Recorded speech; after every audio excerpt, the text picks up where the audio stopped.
Today I'll show how to buy shares of Functional Brands Inc., a consumer products company focused on performance apparel and fitness accessories. It trades on the NASDAQ under the ticker MEHA, and this video is for educational purposes only, not financial advice. To buy MEHA, you need a brokerage account, and I'll use eToro as an example to illustrate the process.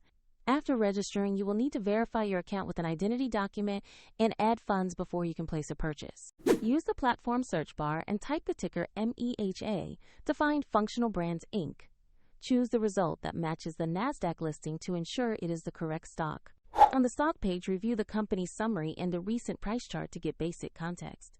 Confirm the page shows the NASDAQ exchange and ticker MEHA, so you are on the right asset. Click or tap Buy. Enter the amount you want to invest and select market or limit order options if available. Review and confirm the order. Note that if markets are closed, your order may be queued, and the platform will prompt you to add funds if your balance is insufficient. After execution, your MEHA position will appear in your portfolio and update with market activity.